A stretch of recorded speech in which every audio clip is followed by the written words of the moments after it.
Asthma के attacks के chances को कम करने के लिए या उसके मैनेजमेंट संबंधित इंपॉर्टेंट टिप्स पर आज बात करेंगे।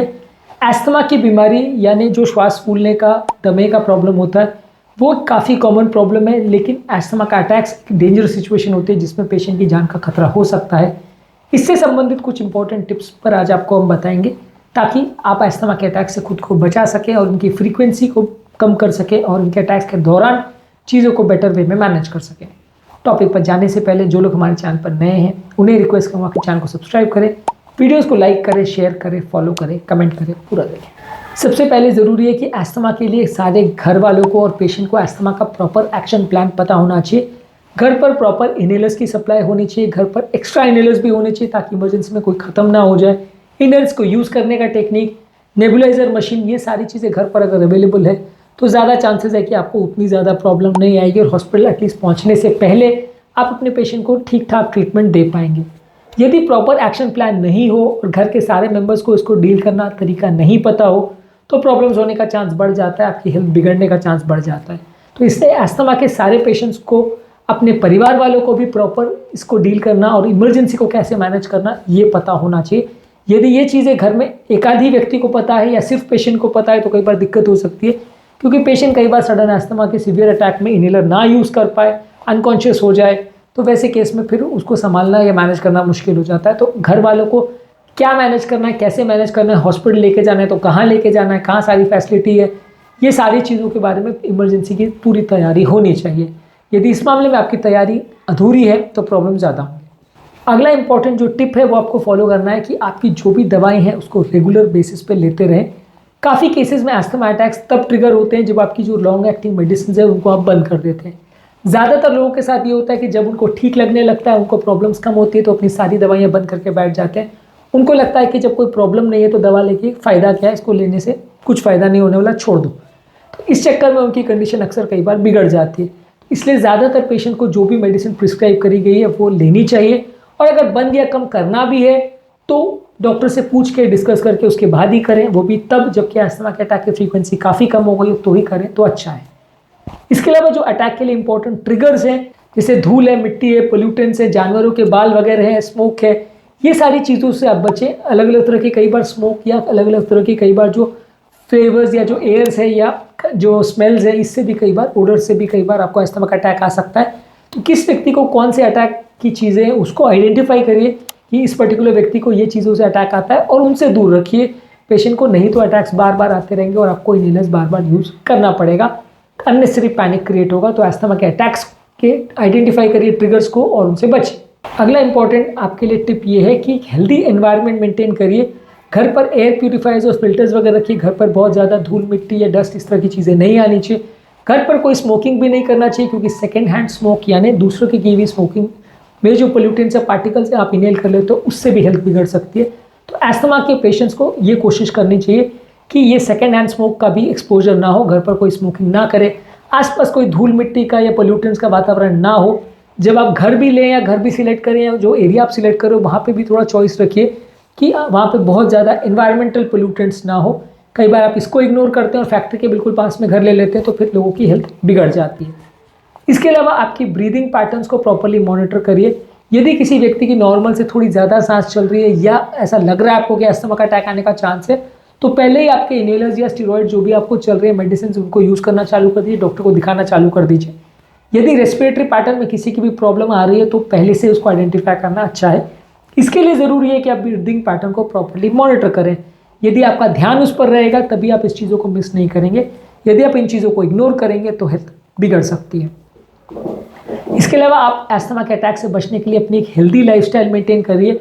हेल्दी लाइफस्टाइल से मतलब ये है कि अच्छी चीज़ों को, हेल्दी चीज़ों को, फ्रूट्स, वेजिटेबल्स, ये सारी चीज़ों को खाइए, होल ग्रेन्स को ज़्यादा खाइए, फैट फ्री प्रोटीन ज़्यादा लीजिए, पानी ज़्यादा लीजिए और रेगुलर बेसिस पे एक्सरसाइज कीजिए, वजन को कम करने का प्रयास करिए। हेल्दी लाइफस्टाइल रखने से बहुत सारी तरह की बीमारियाँ बच सकती हैं। एस्थमा के लिए हेल्दी फूड्स और अनहेल्दी फूड्स कौन कौन से होते हैं उस पर ऑलरेडी हमने सेपरेट वीडियोज़ किए हैं जो कि आप हमारे चैनल पर देख सकते हैं। मेंटल स्ट्रेस यानी मानसिक तनाव को अवॉइड करिए। स्ट्रेस आपके एस्थमा के अटैक्स के चांसेस को बढ़ाता है। जितना ज़्यादा मानसिक तनाव होगा उतना ज़्यादा एस्थमा के अटैक्स आने का चांस बढ़ जाएगा। तो इस तरह के स्ट्रेसिंग फैक्टर से आप बचिए, थोड़ी अच्छी नींद रखिए, योगा, प्राणायाम, डीप ब्रीदिंग एक्सरसाइज, ये सारी चीज़ें करने से आपके स्ट्रेस हार्मोन्स थोड़े कम होते हैं, तो उससे आप बच सकते हैं अस्थमा के अटैक के होने। इसके अलावा जो आपकी वैक्सीनेशन है उनसे अप टू डेट रहिए। कई बार इन्फ्लुएंजा की वैक्सीन, निमोनिया की वैक्सीन हर साल या हर सीजन में आपको देनी पड़ती है। ये वैक्सीन को आप प्रॉपरली लेते रहेंगे तो अस्थमा के इन्फेक्शन और इन्फेक्शन से होने वाले अस्थमा से आप बच पाओगे। तो इस तरह की चीज़ों के लिए प्रॉपर अप टू डेट रहिए। जो वैक्सीन आपके एरिया में अवेलेबल है या जो वैक्सीन आपके एरिया में रिकमेंडेड है, चाहे वो कोविड का वैक्सीन हो, इन्फ्लुएंजा का हो, निमोनिया का हो, निमोकॉकस का हो, वो सारे वैक्सीन टाइम टू टाइम लेने चाहिए, खासकर जिनको अस्थमा की हिस्ट्री है और खासकर जिनको पहले से अस्थमा का प्रॉब्लम रहा है या उससे रिलेटेड रिस्क फैक्टर्स हैं, उम्र दराज लोग हैं, उनको ज़्यादा ध्यान रखना चाहिए। इसके अलावा जो भी आपकी मेडिकल अटेंशन वगैरह है, अगर प्रॉब्लम आ रही है अस्थमा का तो उसको टाइम टू टाइम अवेल करना ज़रूरी है। अगर सीरियस प्रॉब्लम है तो तुरंत हॉस्पिटल जाने की ज़रूरत है। अगर थोड़ी बहुत भी प्रॉब्लम है तो रेगुलर फॉलोअप में डॉक्टर को दिखाते रहिए।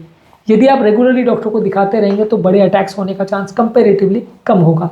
यदि आप रेगुलरली डॉक्टर को नहीं दिखाते, सिर्फ जब अटैक आता है तभी डॉक्टर के पास जाएंगे, तो कई बार उसको मैनेज करना ज़्यादा मुश्किल पड़ेगा, उसकी प्रॉब्लम्स बढ़ जाएंगी। तो इसलिए कोशिश करिए कि रेगुलरली आपके डॉक्टर को मिलते रहिए और जो ज़रूरी दवाएं हैं तो उसे अपने आप बंद मत करिए।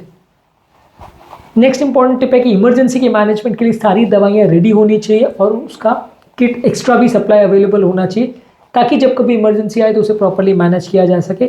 यदि इमरजेंसी के मैनेजमेंट का किट अवेलेबल नहीं है तो अस्थमा के पेशेंट्स के लिए कई बार प्रॉब्लम हो सकती है। एक सेपरेट किट बनाना और घर के सारे मेंबर्स को उसको यूज़ करना ज़रूर आना चाहिए। अगला इंपॉर्टेंट टिप है कि ठंडे वातावरण से खुद को बचाइए। ठंडी हवा से या बहुत ठंड के वातावरण में अस्थमा के अटैक ज़्यादा आते हैं, तो उस दौरान शरीर को गर्म रखना ज़रूरी है, घर को गर्म रखना ज़रूरी है। घर में हीटर्स या ब्लोअर्स का प्रयोग करके या खिड़की दरवाजे वगैरह बंद करके गर्म कपड़े वगैरह पहन के आप अपने आप को बचा सकते हैं अस्थमा के अटैक से, क्योंकि ठंड का जितना ज़्यादा एक्सपोजर होगा उतना अस्थमा का अटैक ज़्यादा होगा, इसलिए इससे आपको अपने बचाना है। घर के वातावरण में जो हवा है उसमें थोड़ा ह्यूमिडिटी ज़्यादा होने से भी फ़ायदा होता है। घर की एयर अगर ड्राई है तो भी अस्थमा का अटैक्स होने का चांस ज़्यादा होगा, इसलिए घर के एयर में ह्यूमिडिफायर का प्रयोग कर सकते हैं, जिससे वातावरण में थोड़ा उमस या ह्यूमिडिटी मेंटेन रहे। इनहेलर को यूज़ करने की प्रॉपर टेक्निक आनी चाहिए। बहुत सारे पेशेंट में अस्थमा का अटैक्स आने का कारण ये होता है कि जो लॉन्ग एक्टिंग इनहेलर्स है उनको यूज़ करते नहीं आता है, नेबुलाइजर को यूज़ करते नहीं आता है और कई बार मिस्टेक्स करते हैं। इनहेलर्स को यूज़ करने की प्रॉपर टेक्निक और क्या क्या चीज़ों का ध्यान रखने की आवश्यकता है, उस पर ऑलरेडी हमने डिटेल वीडियोस किया है, जो कि आप हमारे चैनल पर देख सकते हैं। इन्हें ज़रूर चेकआउट करिए।